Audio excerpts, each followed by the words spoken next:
Going live.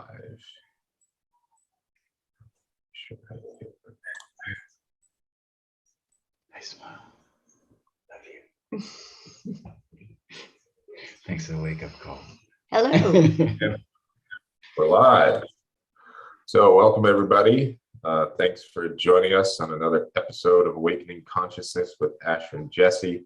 Today we got a extra special show for you today. We got two special guests from Vilcabamba, Ecuador, Zia and Roshni. Zia has background in permaculture. She's been teaching permaculture design since the 90s, and Roshni is a student of Rudolf Steiner. He's been a Waldorf school teacher, and he has a background in biodynamics. They have a farm, and they are really focused on building community. And what a better time than right now to talk about building community than right now. You know, that's something that we talk about on this show a lot. It's something that's really important, especially in today's day and age. And we're going to learn more about how to do it, some of the guiding principles behind ways of building a regenerative community, and ways to grow more and more nutrient-dense food. So with that, welcome Zia and Roshni. It's great to have you on the show today. Thank you, Asher. Thanks so much, Asher and Jesse. Thanks for calling on us. Yes. Welcome. Very excited to have you here. And so tell us a little bit about what you're working on now, and then we can get into maybe some more specifics on gardening, permaculture, biodynamics. That's one of the things that we talk to our listeners about. One of the most important things right now, especially, is growing a garden, you know, for a variety of reasons. And so, you know, permaculture is a sort of technique that you could use. And if we could go a little bit deeper into that, I'd love to hear it. Yes, thank you. We realized after we got here, one of the things we were looking for to leave the United States and to come to Vilcabamba is community. And we found it here. And we found a vibrant, organically based community, really high percentage of people here interested in organics and dedicated to living organically. And it's just grown since then. And we found our mission here is to help the community to grow, to expand organically with growers and people buying. And Zia in particular has been instrumental in growing that movement, starting the organic movement, the organic market here every Saturday now. We were one of many people that helped get that going, and you know, it started with our interest in maintaining the ban against GMOs in the Ecuadorian constitution. That was one of our motivations to come here, that protection. We fought that battle really hard in Boulder, and we didn't win. And you know, the agro pharmaceutical complexes, you know, they ran with it. And so that market has been a big involvement for us. We've stayed with it. We still show up at the market every Saturday morning. It's a huge marathon. And just keep inventing new cottage industry products that come out of our land or come from the other market vendors. And so you ask, what's up now? We're preparing for our 8th permaculture design course. It'll be in February. We're going to make a little bit smaller course. We're going to go with the requirement to get that globally recognized certificate is 72 hours. We usually do it in twice that time, but instead we're going to go with the shorter 9-day course, so we can add a big variety of 1- and 2-day courses, which will actually end up being a larger offering, but it will allow people to come into with their specific interests. And we always have a great team. We usually have 10 to 12 different people teaching on the team. And there's a conversation in the regenerative community about metaphysics and whether metaphysical topics are appropriate in a permaculture course. And Jeffrey Lattin, who is a fantastic leader in the movement, and he's done amazing things with some fantastic models in some of the most difficult regions. His video, Greening the Desert, is a must-see. My phone is ringing. Darn, I'm sorry about that. I'll turn it off when it stops. So where was I? So now we're gonna include some bigger courses on seed saving. Seed saving is a huge topic. We've been really instrumental in getting seed exchanges going. I've been the main organizer for that for the last few years. But actually growing seeds in a good way, this is a big part of human survival if we come right down to it. 97% of food seed has been lost, that it has gone extinct in just the last very short period of time, 10 or 15 years.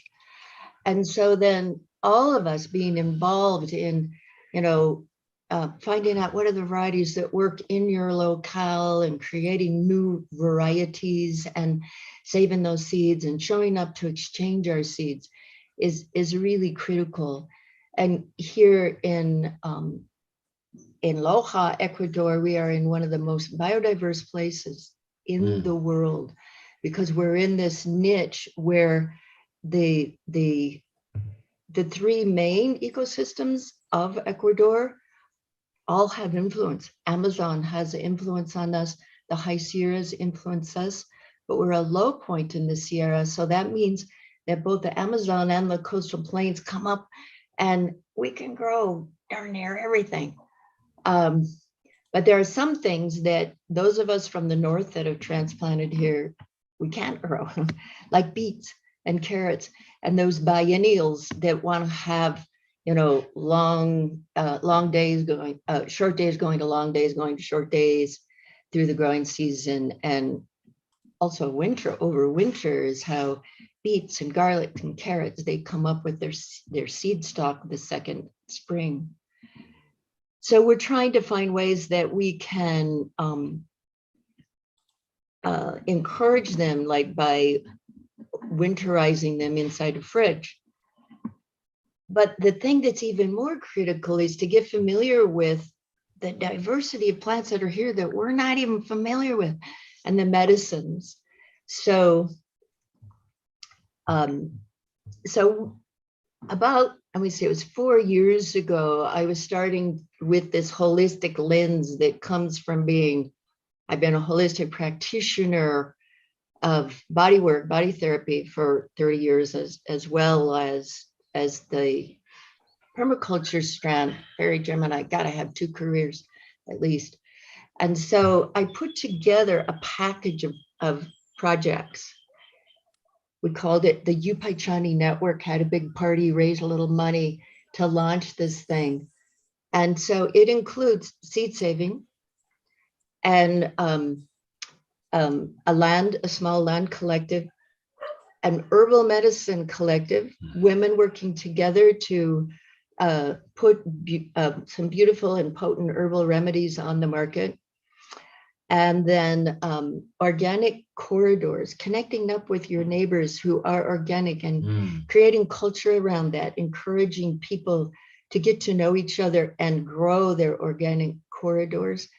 And then perhaps the most important in terms of the future is reforestation. So right now for reforestation, we have some different projects going. We're reaching out to the local government entities of the province and also the municipio, the equivalent of the county, building relationship with them. Even though the last 2 years have been a little disappointing, they promised us trees, and then when we were ready to go out and plant, oh, we don't have trees for you. So that crisis creates opportunity, right? So we created the viveros in casas, little nurseries in homes. So we're encouraging everyone to grow these native trees, learn to recognize them, learn to recognize their annual cycling. When do they create seeds? When do we need to get out there and gather guayacan seeds? The easiest one is the crown species of Vilcabamba Valley is the Wilco. The valley's named for the Wilcobamba. So then we started our Eco Kids program for children from age 9 to 15 to come to our farm and see, why do we call it a small scale model of agroforestry as well as permaculture and biodynamics? So that they can start to see, oh yeah, this is what you mean by growing the canopy trees, the big forest trees, the hardwood trees, along with growing your vegetables and growing your herbs for your herbal collective. You just need to have corridors of the canopy trees and then areas of sun between them. And that there are many things that grow very well in a shaded environment. And so we had a little contest for the children when the Wilco seeds were falling. Okay, who can bring the most seeds? We had two boys that brought 1,000 Wilco seeds each. And so they both got prizes. And then we followed that with a contest for, from our deck, look out across the valley. We look at San Pedro community, draw a picture of what that would look like when agroforestry has been developed 10 years from now. And then we'll have a contest with those photos and those pictures that they hand drew with colored pencils, and they took pictures on their cell phones and went home and worked on them. And that's a theme I want to continue with the artists of the community, to keep creating that image that we work on together. And of course, the Home Viveros program is great because then the children get involved, and then the children get the parents involved. And then when those trees are ready to plant out, that'll be 2 years. That'll be 2 years of watering those babies, kind of like taking care of a pet. And because we realized early on an important aspect of our work and what needs to be done is education, is passing on what we know and learning what the other local people know. And all of these projects have brought us closer to so many people that otherwise we wouldn't have a relationship with. And it's brought us together in meetings and in mingas and working together in community actions. And so we've developed a broader spectrum of friends, people that we truly now are familiar with. We know their families. We get together and do work together, and it's just it makes life a lot more fulfilling, and it makes the community so much stronger for all of these challenges, because whatever the corporations industry has thrown at us so far, we know they're just going to keep on, trying to take over. And by forming these groups and working on these projects, we are organized, we're together, and we can are strengthened emotionally and spiritually to work together to continue the organic community that we have here. Yeah. So building community, connecting with people through growing trees, growing food, that sounds like a very worthwhile endeavor. Could we take a step back though and Yes. get into a little bit more specifics about what is permaculture? So I tell people all the time on this show that one of the most important things people can do right now is to plant a garden, is to grow your own food. And there's a variety of benefits for that. Obviously, yes. the one of the main benefits is you get to eat the food, that's one thing. But the other thing is it gives you a new perspective on life, the world in general. You get to take a seed and see it grow, Absolutely. plant the seed, see it, take care of it, water it, make sure it's fed nutrients, compost, whatever it is, water, sun, shade, maybe depending on the plant, and then you eventually get to eat it. And just watching and observing and taking care of that life cycle of the plant is so important to connect yourself to the earth, to connect yourself with the process of growing food. So Yes. wide variety of reasons why people should start a garden. So what is permaculture? What are the benefits of permaculture, and how does one get started with a sort of permaculture garden? Oh, well, absolutely. And I just want to fill in a little bit on what you were saying about gardening, because I really think food is just one part of it. And, people can buy their food, and they can buy organic food, and they can eat well. But if they don't have a garden, but the garden is what is going to connect them with Mother Earth. We come from Mother Earth. This is not just a symbol. It's really true. And so to actually get your hands in the soil and get out there, and then to see the process of this little seed creating this abundance, and the abundance of seed that comes. And so it really connects us with the reality of abundance that this earth offers us. And that, we don't need to come from scarcity and fear, but because there is abundance, even in the urban setting, we can grow a lot of our own food. And urban permaculture is one of the most exciting areas, and it's really growing, of course, because, there's the math of how do we create enough food for some of the big urban centers.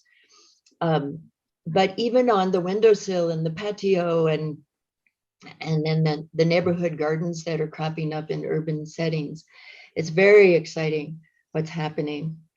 So as for a definition of permaculture, if you ask 100 permaculturalists, you might come up with 100 definitions. We can say what is not. It's not just gardening.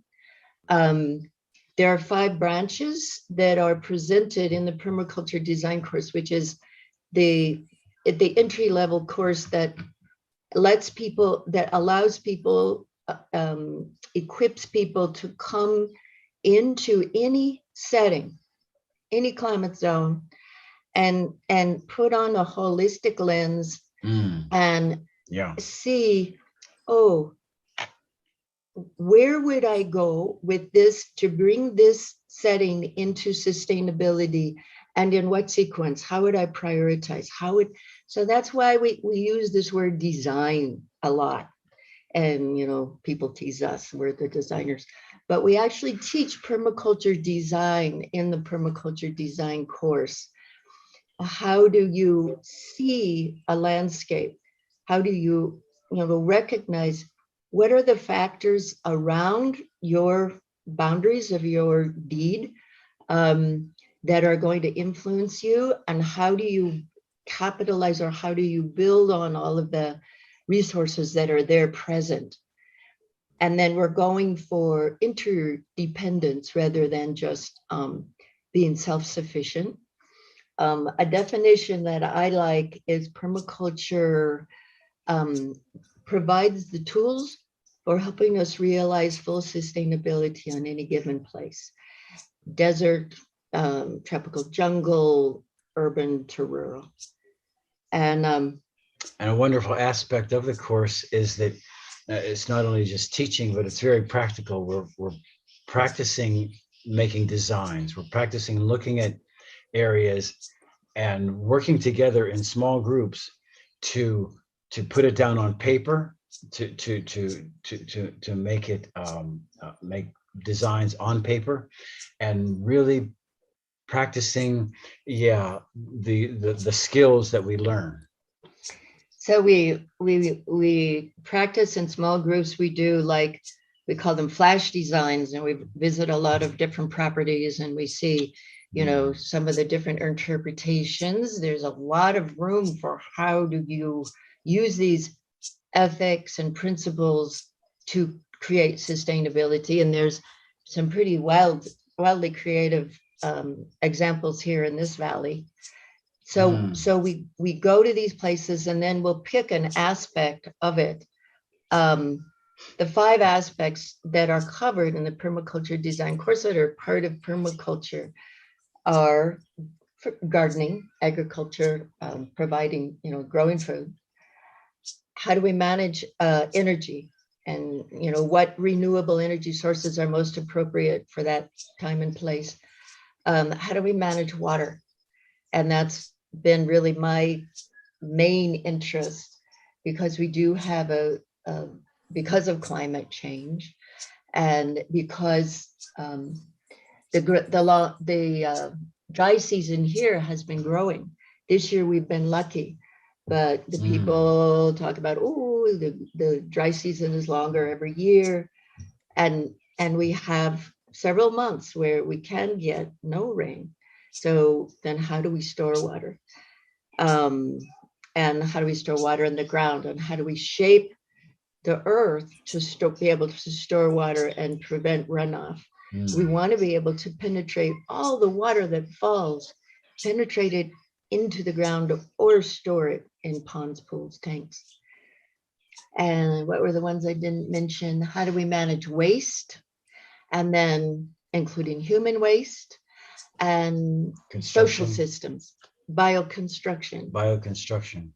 Like our house here is adobe, working with the super adobe method, putting the adobe mix, which is the right percentage of sand to clay, and putting it into large sacks, and then pounding it down flat, basically making a brick by putting it into a sack and pounding it down flat, getting it so that you can ready for the next layer of sack to come along.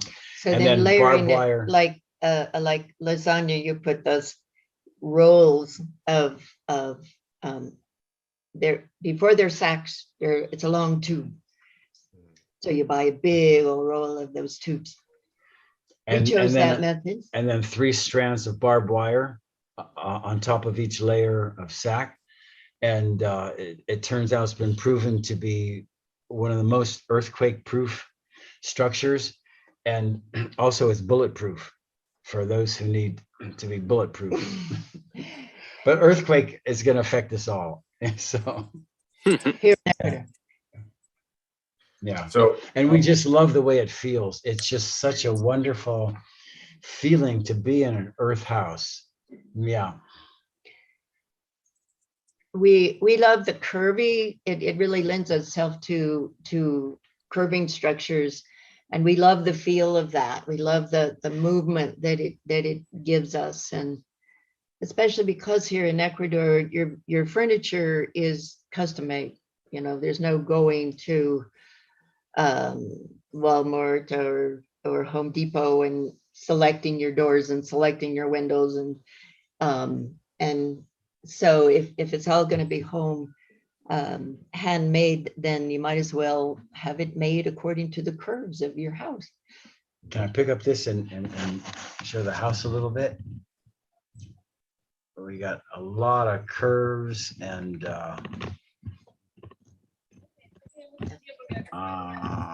anyway. I'm not sure how well that worked, but the whole house is oval. It's so satisfying to live in a house that you designed and that you got to get your hands into the process. We hired 2 young men. They did most of the physical work, and it's a very satisfying process to realize this house was built out of dirt. Yeah.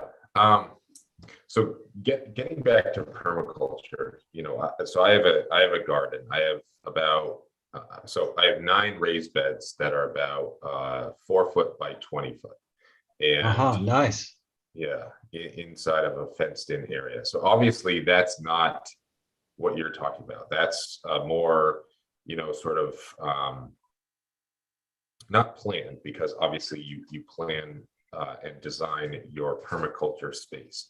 So help me picture it in my head. Like if I had a field or an area, or what does that look like when you've turned your yard, or an area near your house? What does it look like if you're going to turn it? I want to start a permaculture, sort of area near my house. How do I go from, maybe some trees, shrubs, bushes, or open field to putting in what you're talking about? The first thing we did when we moved here is start compost piles. We just started building compost piles before we even Did anything. That was our number made any one. beds. Yeah, because the soil here is so bad. It's really, Up here on our ridge top, yeah. Okay. the soil is very dense clay. It's pretty much working Yeah, with subsoil. that's what my soil is like here. I think all the topsoil has been stripped basically. Yeah. And so I built up. So I took these 2x10s, so 10 inches, 10 inches thick like that, and Right. stacked two on top of each other. So my when I fill my garden beds in with like compost and topsoil for next year, it's going to be about 18 to 20 inches of topsoil in the beds. I actually put logs in first, hay on top of that, and then compost topsoil mix. So Yeah, a hugelkultur approach. Mhm. Did you Yeah, consider it to be hugelkultur? yeah, a we did- modified version of it, because I didn't really dig down Yeah. to the earth to then put the logs in. But it was a way to sort of take up space, and also you get the benefits of the rotted wood and broken down wood to eventually feed the soil. But yeah, so when you bring woody material into the garden bed, whether through this kind of method, we also used hugelkultur. We had some trees we needed to take down, and they're in the base of all of our beds. You're making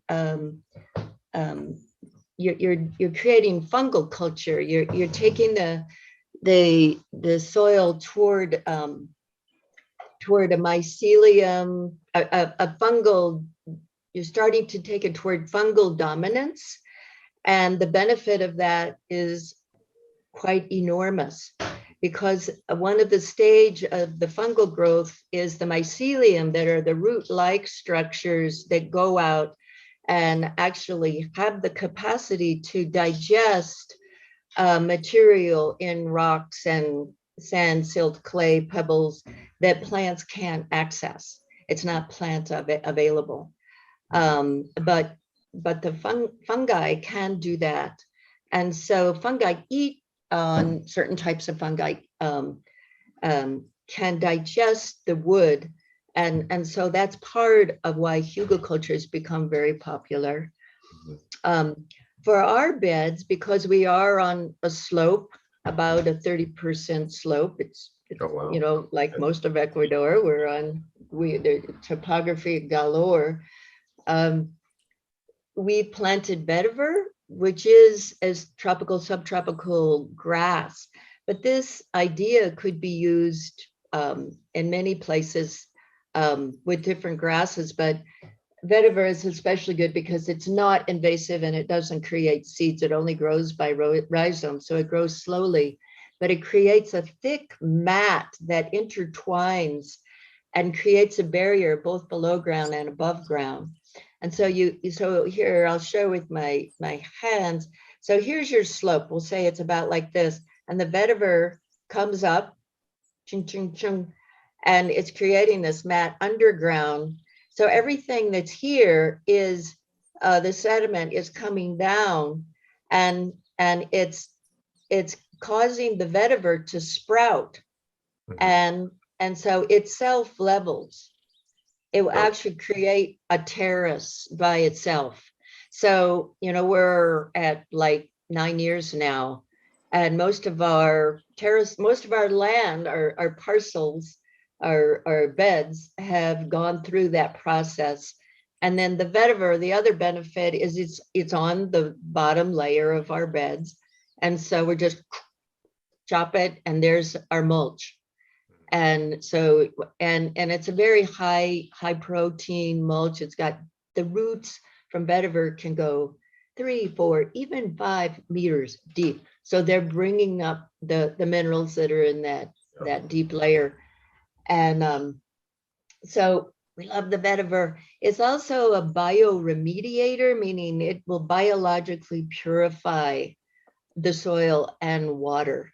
So the gray water that comes out of our house, we're using vetiver to purify that water. And the county did approve our method. It was really beneficial to mention that in Tucson, Arizona, they actually pay people to use that gray water system, not with vetiver because it doesn't grow there, but just a simple gray water system. Yeah, and so we started with these long windrows. A windrow is just like a compost pile that has length, like, it could be 20 yards long. And we just stair-stepped the beds down the hill until we filled up our 1/2 hectare, 1 acre. We are a 1 acre farm. And now, what you're saying about, having a more standard planting plan, because we do grow for market, and it is easier for harvesting to have the same plant in the same area. So we will put in a bed of arugula or lettuce, but we also allow other plants to stay or to come up or to interplant, so that we're really going for biodiversity. And at this point, some of our beds might have, within 3 square meters, they might have 20 different herbs and some vegetables growing there, and some papaya trees coming up, and we have, mangoes and papayas and cherries and chirimoyas, different tropical fruits that are growing at certain places. We do have certain places that we keep shade free. We keep them sunny. Does that answer your question, Asher? A little bit, yeah. Let me see if I understand this. So permaculture is you're sort of working with the landscape that you have to build a design, or to build a place where you can grow stuff, but you're not necessarily removing things. You're kind of adding things that you want to plant, but in a way that works with the design, works with the topography, works with the other plants that you're there. Like, you wouldn't necessarily cut down a tree. You would use that tree, you would use the shade of that tree to plant things near it that like shade, for example. And then in other areas, if there's a place where you don't have trees and there's not a lot of shade, you plant things that need more sun in that area. And so you're just kind of working with the space, the topography, everything that you have at your disposal, not necessarily just stripping everything and going bare, but you're working with the existing sort of design of your land to then, in a sort of harmonious way with the plants that you're adding to it. Did I get that? We're really aiming at listening to the land and how does the land want to express? What does the land want to grow? And then, we have taken down a lot of we have thorny acacia that is like a pioneer species after the land has been cleared and the valley has been completely cleared now. As And big thorns. These ficus is like these enormous thorns. A lot of people hate the ficus. We don't hate the ficus. They are nitrogen fixing. They are one of the hardest of the hardwoods. And there's a lot of good uses for them. We take them down one at a time and then see, okay, we would only do that if we have several good reasons of what we want to do in that area instead, or this is really impeding shade on this area, overshading, or so it's more of a conversation. And we try to stay away from the idea, and I'm speaking personally now, and we really try to stay away from the feeling that we know and nature doesn't, and we're just going to come in and dominate everything. And so that it's very conversational in terms of what's here now, what are the plants that are doing well now. We like to do a lot of analog planting to see, which means, okay, so if ficus grows here now, what is a more desirable species that has very similar characteristics that we can bring in? And so the Wilco is the crown species, and they are cousins, the ficus and the Wilco. And the Wilco is such a beautiful tree, and it does have medicinal qualities. It does provide pain relief, and some use it for psychotropic properties and explorations on an inner level. And so there's many examples like that. There are some wild thistles that grow here. So then we bring in milk thistle, that is an excellent liver cleanser. Do you have examples of? So just listening to the land and observing the plants, and there's so many different ways that we can communicate with the plants, that we can learn to receive the deep wisdom of the plants. And now, again, I'm speaking personally, and of course, some permaculturalists would call this metaphysics. I don't, there has to be a double-blind study for it to fall into the camp of science. The way we deal with that in our course is we in our evening program, we go into some of these themes that can be called metaphysical, and we just let the students know this is your choice to come to our evening program or not. If this doesn't interest you, then to stay on the day programs. Roshni teaches about biodynamics, and he focuses a lot on imagination, developing imagination and intuition. And how is that helpful in gardening? Could you talk a little On bit that more note- about biodynamics? One of my other things that I do is run a vegetable powder company, or call it a food business. Our main line is vegetable powders, and we get a lot of our vegetables from biodynamic farms. So what are biodynamics? Give us, how can we conceptualize it, and what are its benefits? Yes, one of my first experiences with biodynamics, I was doing a Waldorf training in England, and there was a biodynamic farm right next door. We would get produce from them every once in a while. And I was eating these beets that were grown biodynamically. And it was like I had never tasted beets before. There was so much life, so much vitality. I could immediately feel revived, fed, enlivened by eating these beets, and the same with some of the other biodynamic crops. And it was amazing. It's like the feeling that you get from drinking coconut water or coconut milk, fresh, that enlivening boost of energy. And so with that experience, that inspiration, I began studying biodynamics more. And I would, as a key to further someone's understanding, I'd recommend a person named Dennis Klocek, who's written a book on biodynamics called Sacred Agriculture. Klocek is Klocek, just an incredible spiritual scientist who really explains things, explains alchemy, explains biodynamics, and explains how to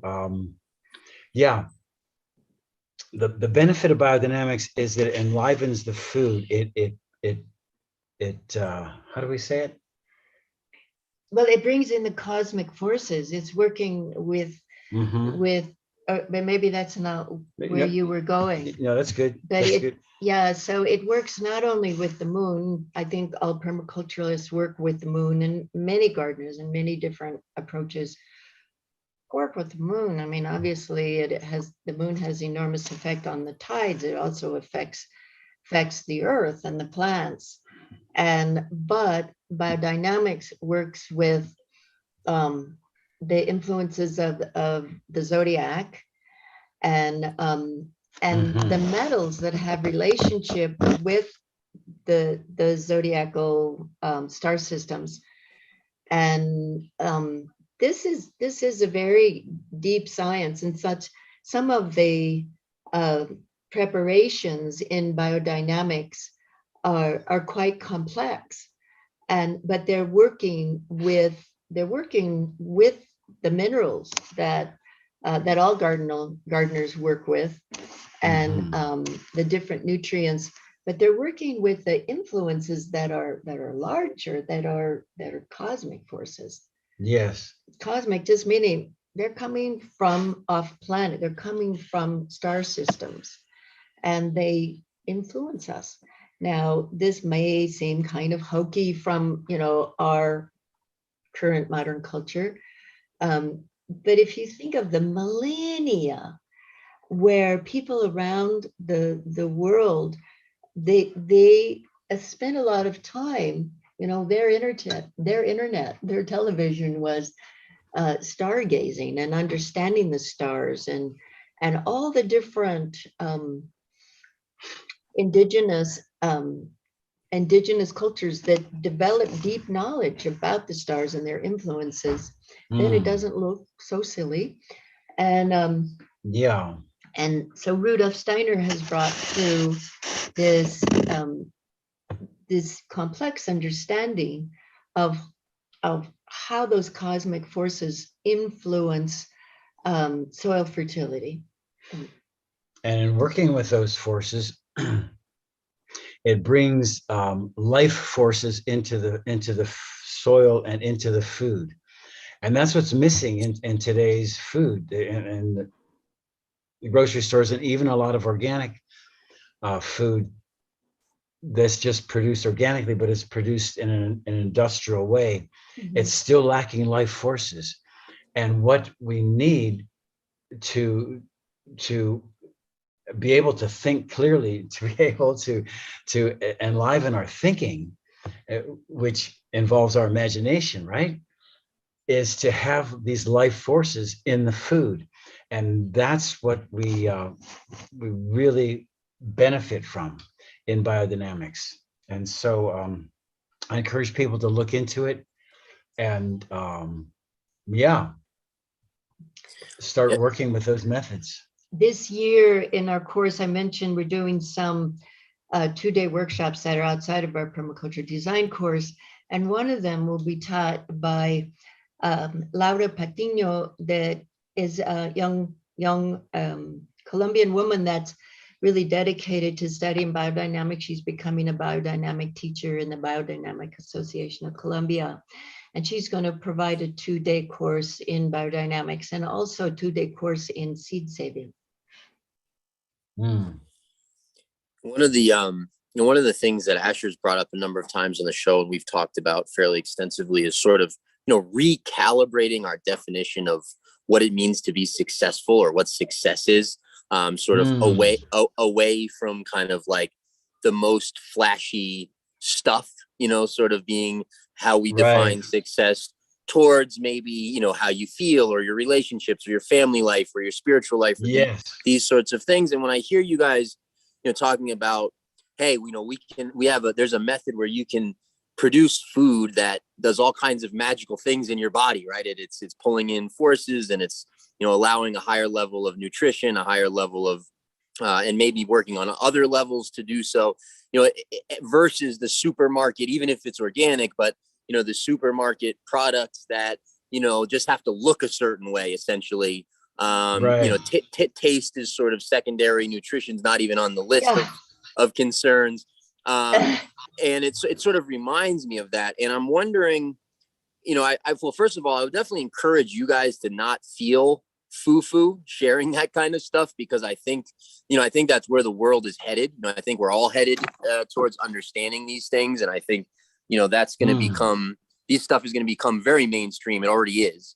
So I definitely would encourage you guys to, to not worry about that at all. But then also, my question is, I wonder if you're seeing somewhat of a reemergence of people and sort of a movement and energy behind these kinds of ideas. Like, are we seeing sort of a pickup in pace, maybe since a couple of years ago when all this stuff started, or just in general? Are you guys seeing sort of a reemergence of interest in people wanting to take these ancient principles, they are ancient principles, and sort of, make them come alive again? Or what are you guys seeing there trends wise? Yes, we do. And we accept volunteers at our farm, and we find that people come through who really want to get back to nature, really want to get back to growing their own food and living an organic lifestyle. And lots of young people, we're so many young people are dedicating their life path and their career path to regenerative lifestyle and regenerative growing. And the food movement was alive and well for, we could say, 20 years. But in the last 2 years, in this COVID era, it's everywhere. People everywhere are seeing the importance of becoming more independent through growing. And, I just think it's so important to remember that it's not just the physical, it's not just that you're going to get your tomato or, get your carrots going, but you're developing this linkage, this vinculación in Espanol, with the earth, and starting to recognize and see the signs when the earth is feeling loved by you, and you can receive the love from the earth as well. And so that the earth, you can feel when you go into your tomato patch and the tomato patch is going, oh, thank you for pruning us yesterday. We were so congested. And you can also feel when like maybe I grew something out and it did really well, and I didn't get around to harvesting it. And then it doesn't grow so well for me for a while. And I have to like rekindle that relationship, just like I would with a friendship. If I inadvertently dissed somebody, I would need to somehow mend that bridge again. And what I find is that here in Ecuador, where industrialization has not had such a big, strong effect as it has in the northern world, that people that garden, they have this intimate relationship with the plants. And talking to the plants isn't even something that they kind of look sideways at each other at all. It's just part of life. And they talk about the jealous plants and the different personalities that different species have. And what I find is that it's really important in developing this kind of really interpersonal being to being kind of respectful mutualism is we need to ask.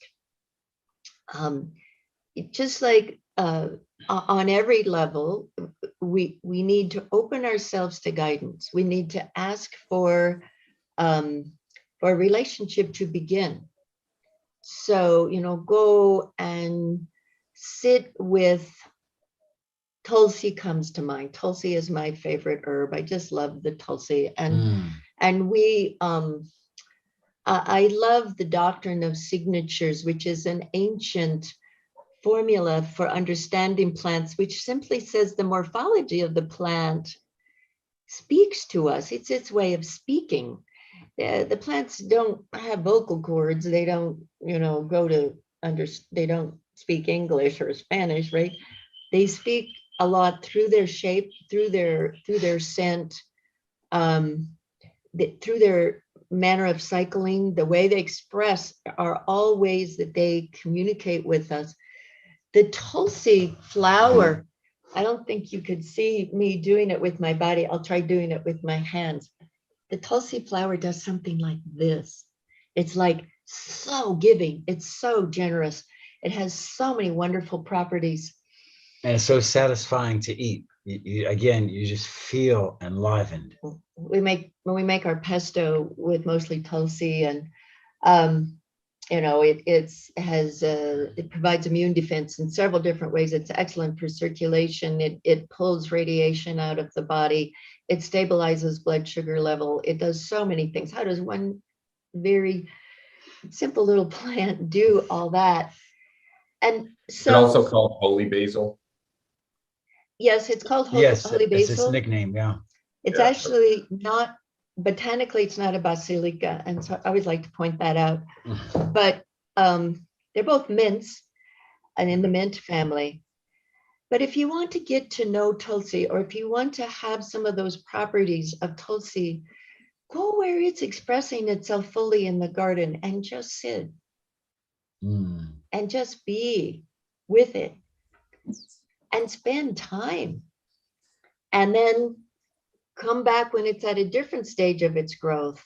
And again, just spend time and be with it. And this is a way to develop relationship.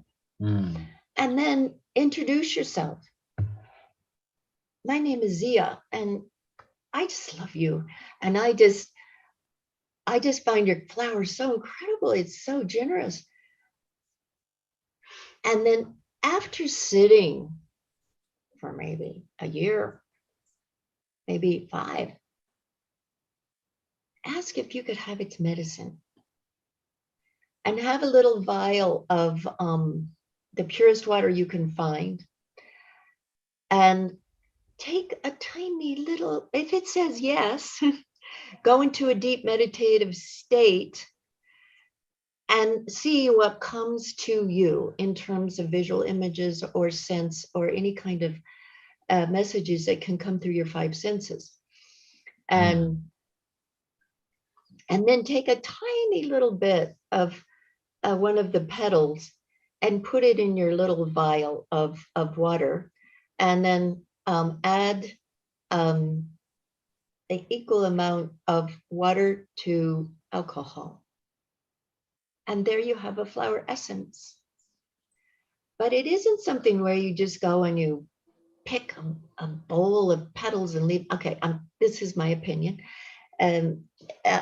Harvesting any quantity of the flower material is not going to take you as deep into relationship with that plant as spending time and just observing and going into a deeply receptive place with the plant. So I'm talking now about, a theme that's near and dear to me is direct communication with plants. And that's something that I teach in the evening program, just a couple of nights in the permaculture design course. In my farm that I had in near Boulder, Colorado, I developed a line of flower essences, 13 flower essences. But those essences came to me over decades of hiking in the mountains, backpacking, and spending whole days just sitting next to the columbine. Mm. And so these plants are our ancestors. How many millions of years have they been around? And what are they doing? They're doing what all of our spiritual masters try to teach us to do. Just be in peace, beauty, and a place of giving more than receiving. And so what would our world be like if we didn't have flowers? Oh, I don't want to even imagine. And then of course the importance now, it's so clear. We need to connect with the mother. And we need to receive information from her as a spiritual teacher. And we need to, like the plants, be adaptable. I think adaptivity is the name of the game these days. And Yes. and receptivity, building bridges across differences. These are all things that the plants are geniuses at. And so the more that we can link up with them, receive their wisdom, we got a better chance of surviving. And their life forces.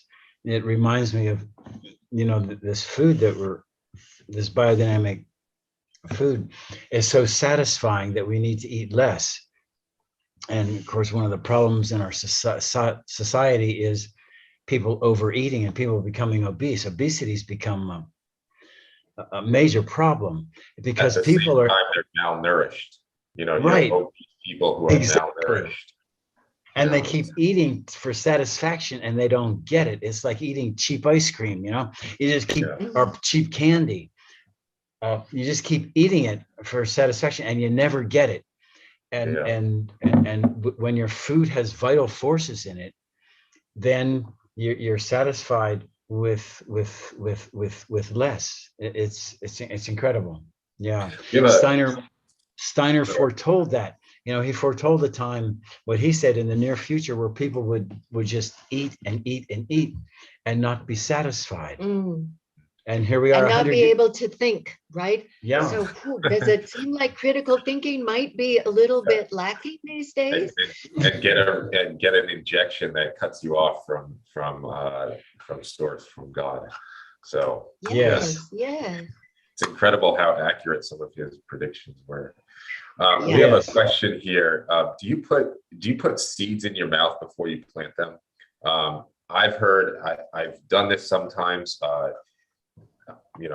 and I guess the theory is that it sort of picks up some of your DNA and then makes the plant that it grows into and the fruit that it bears is more customized. Maybe that's not the right word, but more customized for you. Yes. I love that. I love that way of teaching about plants, but I also recognize I'm a fan of Stephen Buhner and all of his wonderful books. My favorite is Secret Teachings of Plants, but he's very prolific, has a lot of writing. But he shows us that when you have a relationship with the plant it will shift its biochemistry just for you. Now, putting the seeds in your mouth, great, and I've done that, and I think it's great. Probably works better for some seeds than others. Yeah, it's not super practical if you're wanting to plant 7 trays of seeds in a couple of hours. You can maybe. Never mind, we won't go there. Maybe. Well, if you're planting, one of my favorite plants to grow is okra, because number one, I love okra. Number two, it's one of the easiest, most pest resistant, least, yes. It's one of the most easy plants. It's good to grow what's easy. It's good. Right. Yeah. And it's incredibly prolific. You plant it in where I am in Just wait a little bit. late May, June, and you're basically harvesting okra. I still pulled, I still have more okra than I can eat after starting to harvest in probably late June, July. And, so if you're doing something like that, where you really only need maybe 6 to 8 plants, and then you have okra for months, maybe you could do it with that. But maybe not, something like carrots where you're trying to, plant, 100, 200, 500 even seeds of carrots. So Asher, how do you prepare okra? How do you cook it? How do you? Lots of different ways. The easiest, so basically right now, the easiest thing for us to do is just go out to the garden, pick a bunch of stuff and put it into a baking dish and do roasted vegetables. So that's really easy. And so roasted okra is one of the easiest ways, but it's great to add in soups and stews. You could do fried okra. You could do, just a whole bunch of ways of cooking it. My wife does a really good job with that. So, it's just one of my favorite plants to grow. Ease. I like eating it. It's good for you. Very versatile in a lot of different dishes. So, Yeah. And what do you roast it with? What do you what spices do you use with it? Well, I have a bunch of other vegetables like squash, beets, carrots, onions, eggplant. Just trying to think of what else we have in there. Tomatoes, and we have basil, thyme, rosemary growing, and then I add some of my vegetable powders that we make in my company as like a seasoning. So that it takes 10 minutes to prep the vegetables. You put it all in a baking dish, put a little olive oil, salt, pepper, and some vegetable powders in there, and that's if you have a garden, like it's just the easiest way to get a whole bunch of food into one dish. 10 minutes, put it in the oven, and you're good to go. So all right, that's so great. I'm going to try that. Thank you. Nice. Yeah. I wanted we to are going. Go ahead. No, go right ahead. You finish your thought. I was just going to say, we're going more and more toward the traditional crops that people have always relied upon here for staples. Yeah. And so those are mostly roots. So Kamote, yuca, kamote, sweet potato, what they call white carrot is a parsnip, and there's achita, which is arrowroot, and which we use more as a thickening powder, but it actually makes a really good size bulb root that jicama, is great in curries. yacon, And nuts. We don't grow corn. We haven't been growing corn because so many people grow so much corn, and it tends to take a lot of nutrients from the soil. But we also are growing so that we can identify good varieties of amaranth, quinoa. We grow a lot of chia. Is such a nutritious food. Actually, we grow a lot of Ethiopian kale locally. They call it nabo, but it's not a radish. And we grow that for sprouting. It's so prolific. Its seeds are so prolific that we grow that for seed for sprouting. And just growing the things that are easier for staple foods that can be stored in the ground during this time when I don't really like to use the word survival food, but we all know what we're talking about, that it's that, we could be coming upon a time where supply chains break down and that we are needing to be more reliant on what is grown locally and what we can actually grow in our own gardens. And so growing, if you have in your locale, so important. Localism is really so important now. And this is becoming ever so much more obvious. And so it's just people are are just going in hordes to these concepts now of decentralization and, get to know your farmer, be a farmer, and also developing relationship with nature that is personal. It's really beautiful to see, and there's so much knowledge now. Right now, I'm enrolled in Dr. Elaine Ingham's Soul Food Web foundational courses, and everything that she's discovered about the importance of the microbiology and how to actually get the full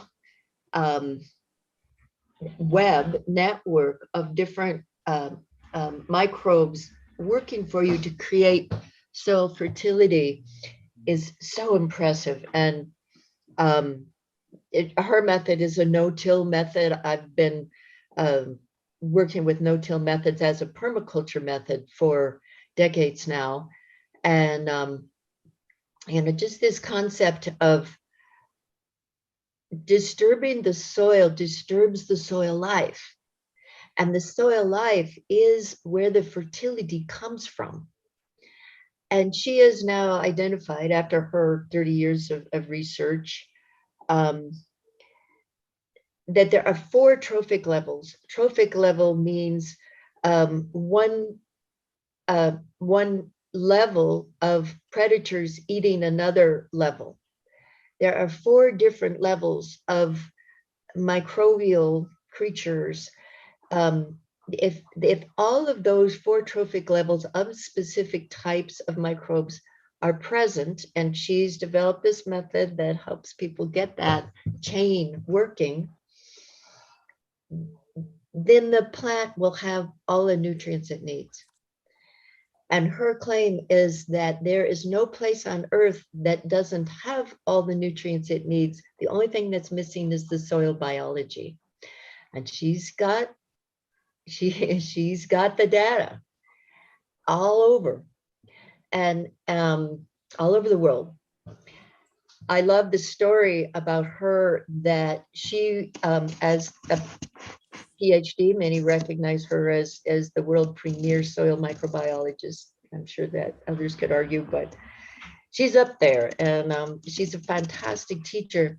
She was at the University of Oregon, and she was saying, "Hey, you don't need all these chemicals," and she was a little too vocal about that and was asked to leave. The upside is that then she started her own school, and that now has thousands of people in it all over the world studying online with her. And she has these courses that are stair-stepped in a way, and her explanations are very accessible, and 72 different lectures with quizzes. It's very organized. It's expensive for anyone living in the third world, I guess, but I'm loving it. I'm just loving this new intellectual food. And so that's something that I'm going to teach. Just a very basic introduction. I really recommend, if anyone has any level of serious interest, go study with her. She's got it figured out, how to impart this information. And it can be a very lucrative career path, and something I really recommend to young people that are interested in going this way as a life path. And new ways to make compost. Yeah. Compost and compostee is the key, and getting it right. And so even though I've been making compost for many years, decades, I'm shifting the way I make compost now. Very cool. Yeah, no, we're all hooked up with them on an ag project, and I'm really excited about their stuff as well. I think it's beautiful. Yeah. And they were telling me some stories just to drive the point home. I was chatting with a couple of them where, people are taking their methods and then producing different, and I'm not a details guy, but they're producing different products, whether it's, some sort of biochar, some sort of compost, or some sort of tea or whatever it is. And they're selling it for exorbitant amounts of money because farmers can't get enough of it because of what it's doing to their crops and how much money it's saving and all that sort of stuff. So it's really interesting. I actually have to go in a few minutes. You guys can welcome to continue if you want, but I wanted to just mention a couple of things before I leave. Well, first of all, thank you guys for taking the time. It's really an enjoyable conversation. And, I learned a lot and very inspiring, really, just to sort of to connect and to see what people are doing and the kinds of things people are working on, what they're putting out into the world. I think this is how we create sort of the new earth, right? Is through these kinds of networks and this stuff you guys are working on in these communities and these teachings and these methodologies. And certainly that goes into, all the esoteric stuff and all of that. And I just want to drive a couple of those points home, that sort of symbiotic relationship between human and plant. That's something that's always made a lot of sense. And I think you don't have, you can get very granular and specific in 3D to see that, right? It's like, the apple tree is at its best when it's cared for by a human. The apple tree can't reach its highest potential without the human. It needs the human. It needs, the proper nutrients, and it needs to be trimmed a certain way or treated a certain way, or, on and on to produce that perfect apple that it then gives you to eat. If you don't eat it, it falls on the ground and rots. So that's sort of, that sort of symbiotic relationship is clear in so many ways that are without, without all the esoteric stuff, you can see it still, right? It's true on every level. And then, everybody's familiar with like the plant tests, right? Where you talk to a plant, you give it love and you give it sort of good vibes and it does really well. And then you have the other plant where maybe you're not doing anything, or maybe you're telling it, I hate you, or things like that. And it doesn't grow well, right? Everybody's familiar with that. So it's not, these are not out there concepts that people, can't wrap their heads around. These are scientifically proven. They've done all these tests. They've been published. This is stuff that's well understood, I think, at this point, at least by a good number of people. And then certainly, anybody who's ever had experience with any sort of shamanism or any sort of, plant medicine, whether it's, San Pedro or ayahuasca or mushrooms or peyote or a million others, knows that there's stuff going on there, right? There's lessons that the plant can impart. There's parts of you the plants can open up and interact with and can affect you in on all levels and many different ways. So I think, there are very sort of simple, easy to understand examples that everyone can be, oh yes, of course, right? There is that sort of symbiotic relationship. So you're talking about kind of the next levels of that or different aspects of that. And I think that's beautiful. And I think, it ties in really well to kind of how I look at Earth in general, which is sort of like Earth school, right? It's like, it's sort of, we all come down here to kind of go through our lessons and learn and progress and all these sorts of things. And so, of course, all of the stuff we're interacting with would have levels and layers of keys that we could unlock and things that we can interact with to sort of, take our learning to the next level, right? So getting into that sort of plant kingdom or that mineral kingdom or, however anyone would describe it, and having that interaction. Well, of course it's designed that way. That's what Earth is for. It's practically, right, is sort of that learning and that interaction. So I think, all that stuff really resonates really strongly with me. And I think it's great that you guys are putting that info out there. And I think this is the direction, everything is kind of headed into. And it does have to do with our survival, right? It's kind of time to learn these lessons, or we are, it may not be so easy going forward if we continue to sort of do things the way we've always done them, right? So again, I do have to run. I just wanted to say that. And again, I appreciate you guys taking the time. Feel free to continue. Asher will guide the show, and I'm going to head out of here. Thanks, guys. Yeah, Thank you so much, Jesse. Yeah, I kind of have to get going as well. But is there any place online or elsewhere where people can find out more about what you're doing, about your courses or anything like that? Yes. Sure. We have a lot of information on our website, and it's very simple. It's vidaverde.info, VIDAVERDE.info instead of .com. Okay. And all of our contact information is there under contacts if you, want to call or whatever. And we're totally open. And I guess I would just like to close to encourage people who are viewing to get involved in evolving your community wherever you're at. And looking at ways that you can help the community as a whole, as thinking of it as a being, As a family, huh? as a family, how can you help it become more stable and more self-sufficient and more mutually respectful of the different aspects? And sovereign. It's so fun. It's so just being involved in the evolution of our community and seeing who's going to come up with what next is it's very wonderful. It's exciting.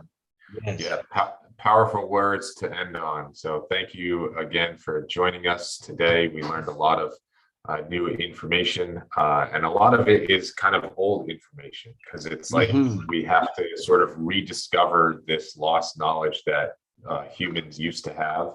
And to Jesse's point, we're coming to a critical time in human history where we have a lot of choices to make. And I think if we can connect to the earth, connect to our community around us, I think we're going to be in a much better place. And so, yes, what you guys are doing is helping people do that, helping people, with the information that you're providing, but also the blueprint for how to go about that. And so really appreciate the work that you're doing. And thank you for sharing it with us. And any last words before we get going? Thank you, Asher. It's Yes. so great getting to spend some time with you and everything that you're doing. And we're grateful. Yeah. Yes. Thanks again. We'll have to do this again sometime. Wonderful. Okay. All right. Take care. Good. Take care. Take care.